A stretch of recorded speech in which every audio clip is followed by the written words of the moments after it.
want to make a comment, and I can't speak for what Norm might have said however many years ago, but certainly we conducted an environmental assessment on our geohazard survey, and in there we recognize that there are important marine ecosystems and fisheries and things like that there. Also, for this drilling project, we are going to conduct a thorough environmental assessment of this particular project. And will that include PEI, New Brunswick, and Nova Scotia? So to date, we've been here in the Magdalenes for, I think this is our third visit now. We have been in Newfoundland as well. And, we appreciate all this dialogue and these discussions. We're here to listen and learn today. And we also wanted to review the final scoping document coming from the Newfoundland board. So we have to take all that information, assess all that information. And certainly any summaries of any discussions are going to be included in our environmental assessment. And once we get all the information, we'll have to see where we are. So you didn't answer yes. I'm assuming it's a no. You're not going to OK, go s'il vous consult. plaît, on va passer à essayer de respecter, parce que regardez derrière vous, là, il y a beaucoup de personnes. On va essayer de favoriser le maximum de questions. Bonjour. Tiens, je vais rendre ça plus clair. Peut-être que vous pouvez, une fois poser votre question, aller vous asseoir, puis comme ça, on va procéder, puis on va pouvoir avoir plus d'autres questions. Je m'appelle Marianne Papillon. Je suis ici pour le centre de santé des Îles-de-la-Madeleine. J'ai lu avec intérêt votre description de projet de forage et mes questions ont fait à la glace. Vous dites que vous allez forer sur une période de 10 à 50 jours où ce sera libre de glace, mais vous demandez un permis pour l'année en entier. Donc, de quelle façon vous allez pouvoir prévoir s'il y aura de la glace dans 50 jours ou pas? Par quelle méthode, quelle manière vous allez suivre ça? Et s'il advenait qu'il y avait de la glace qui s'installait, quels sont vos plans? Est-ce que vous pouvez abandonner le site de forage? Donc, s'il vous plaît, expliquez-moi ça. Well, I'll take this off. Certainly our environmental assessment is going to take a strong look at ice conditions and the historic record of when ice has been in the Gulf. So we are going to select a time period. Once we get closer to drilling, we're going to select a time period where it's unlikely to get any ice during that period.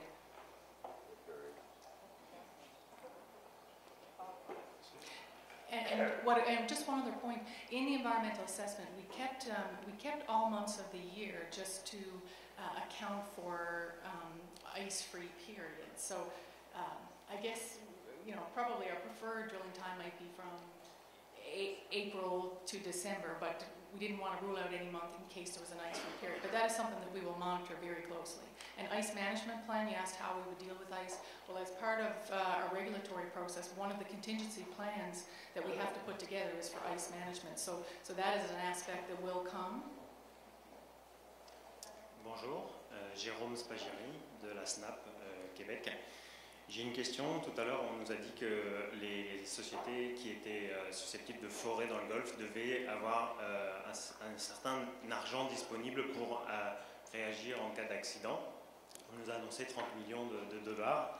Or, on a vu que vous annonciez pour cette année 2010 des pertes nettes de 8 millions de dollars. J'aimerais savoir comment est-ce que votre société pourrait répondre à la législation en cas d'accident.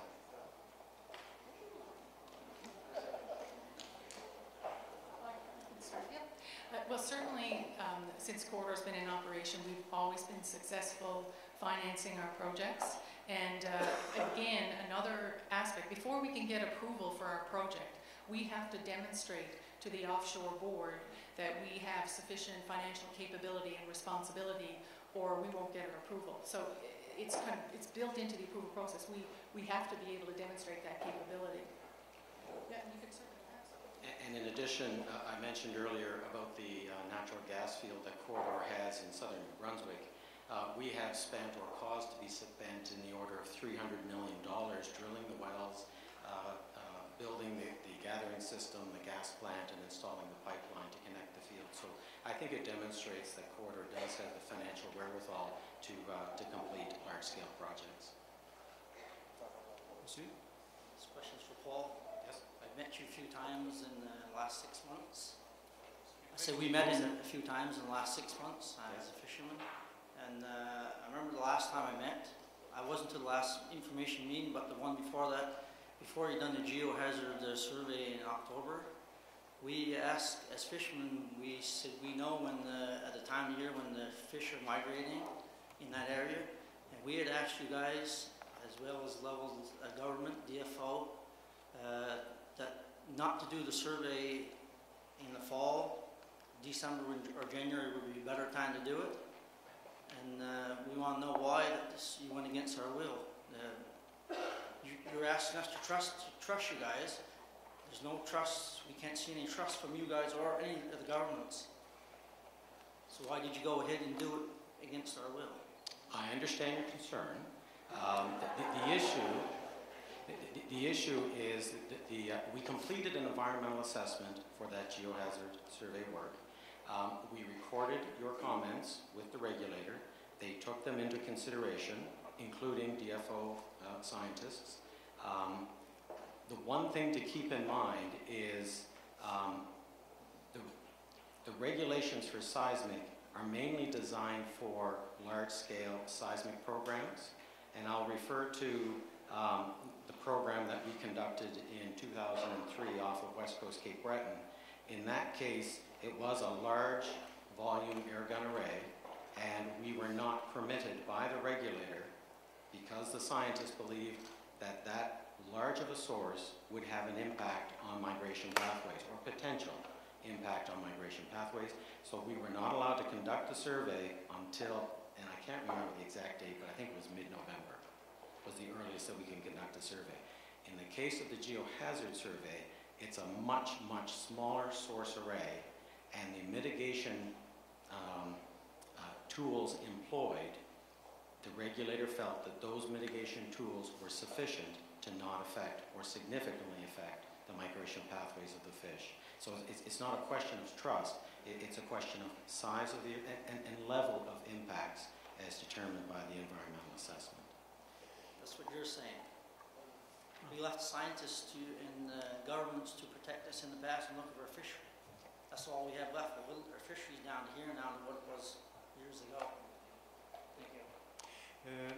On approche les 10 minutes, mais j'ai l'intention de prendre les 3 derniers intervenants pour compléter la période de questions. Alors, ce n'est pas nécessaire de s'ajouter là, parce que je ne prendrai pas de 4e question. On essaie d'être le plus court possible, s'il vous plaît. OK. Laurent Junot, Gaspé. By the way, it's a very amazing thing that security zone of 500 meters, you know.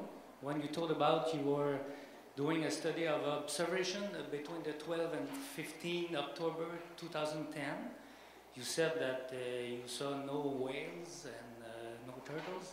By the way, as a kayaker, a sea kayaker, it's about 400 meters for me, you know. So anyway, of course, you won't see whales when you use sonars because they don't like sonars. Okay, it's very dangerous for them, by the way. So my question is about security. If I'm not sure that your company can be safer than the BP1, who is one of the most biggest company in the world, you know. Now, if a kind of this accident happens in the Gulf of Saint-Laurent, you know, you must know that this area you want to go, it's a very dangerous, I mean, big storms happens in that part of the Atlantic. So if an accident happens, well, nobody will be able to go there to even put a plug or to drill another well, you know. So I would like to know what you expect to do if something like this happens, and I hope that also you have a lot of billions of dollars to, if something's happening like this. Thank you. Thank you for the question. Corridor is completing its environmental assessment, and as part of our regulatory application, we will be designing and ultimately implementing all of the safety plans that you're describing and requesting. You have to appreciate that we are early in our application phase and we're completing our environmental assessment at this time. And the other components that you are describing, we will describe to the Petroleum Board through our application our ability to complete those plans and to demonstrate financial responsibility. It is up to us to satisfy ourselves, Corridor, that we can do this safely and responsibly, and it's our responsibility to demonstrate to the Board that we can do this safely and responsibly. And unless and until we do that, there will be no approval to drill a well. Yes, it's Robert Courtney. I'm president of North Smoky Fishermen's Association. I represent fishermen in northern Cape Breton. And we have some big concerns on this, even though this has taken place in Quebec jurisdiction or Newfoundland, whatever they chose. But everything comes downhill. And you look where this site is, and Nova Scotia hasn't been consulted in this. And anything that happens at O'Harry is going south. And look at the path that it's in. And, you know, even though it's going to happen, the drilling is going to take place in Quebec's boundary or whatever.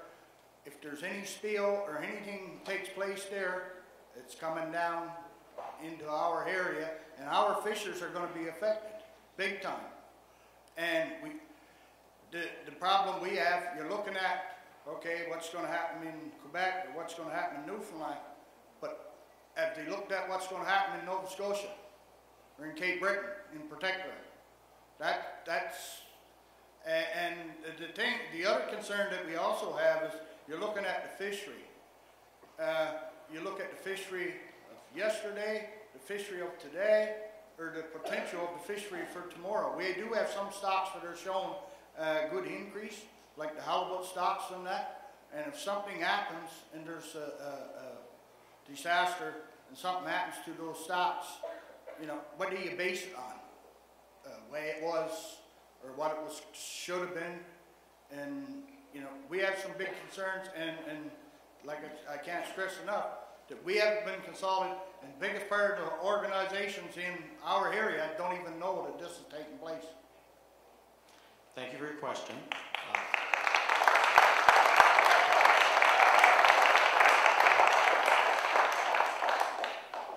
As I mentioned in the outset, and we've described through the presentation, we are in the early stages of our environmental assessment. Our consultation process is continually evolving. We have visited the Magdalen Islands, we have visited Newfoundland, and our environmental assessment will take into account effects of the project, and if the project does impact or does appear to impact other areas, we will take that into account for our consultation. Take a tide chart and put on over your site.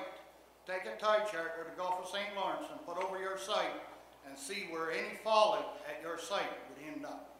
And we will do that, sir. We will indeed do that as part of our environmental assessment to see where, if there's an incident of any type, what the impact of that would be. Je vais prendre une dernière question de la soirée.